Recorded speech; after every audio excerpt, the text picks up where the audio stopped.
Hi, my name is Alexandre, and I'm going to talk about ethical behavior.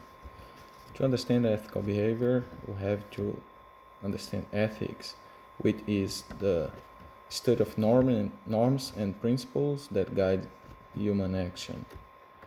So, ethical behavior is the ability of each individual to identify which actions are good and which actions are wrong, using the application of values such as honesty, sincerity, loyalty, justice, peace, and equality. So, the ethical behavior refers to the ability of human beings to act in accordance with ethics, and it also allows people to analyze the available options before making a decision so they can choose the option that does not harm society. And ethical behavior is fundamental in the performance of daily activities, and in the case of professional, there are code of ethics for each profession, which specify how each person should act in their professional field.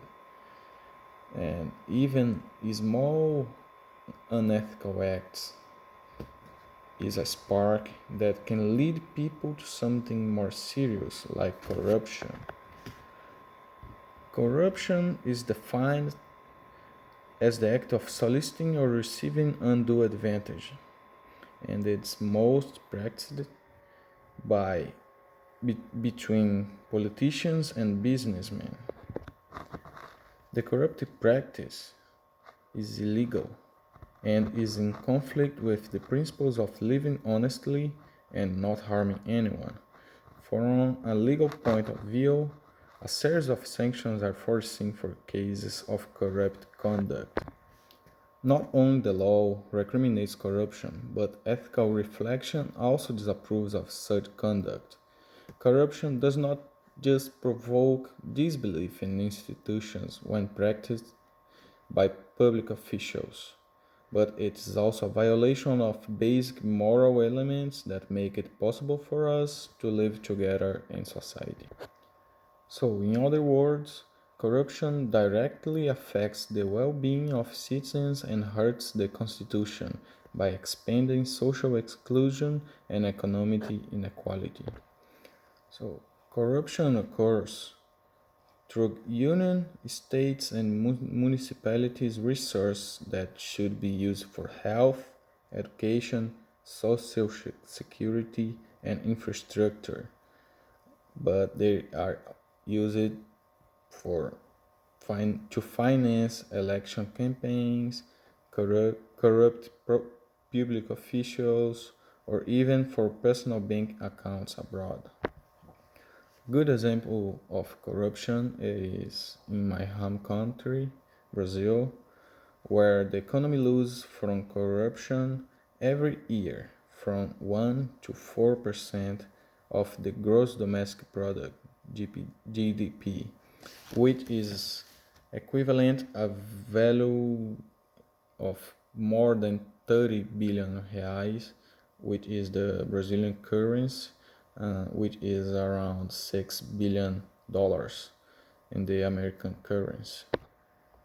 Small things such as evading taxes, spoof signatures, skipping the line, among others, are also acts of corruption and unethical acts as well. So every human being, regardless of culture or religion, needs ethics for the formation and development of his character. However, ethics does not interfere with your personality or nullify your social responsibility. On the contrary, ethics stimulates the sense of healthy coexistence, and any and all business that aims to be successful in terms of eradicating corruption of conduct must necessarily consider the family and the basic education.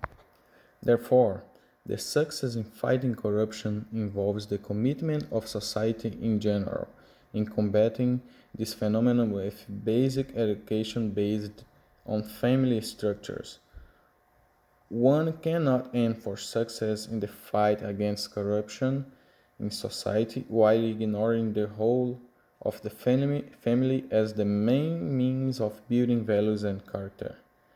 In conclusion, corruption is based on a corrupted society, and a corrupted society is based on unethical acts.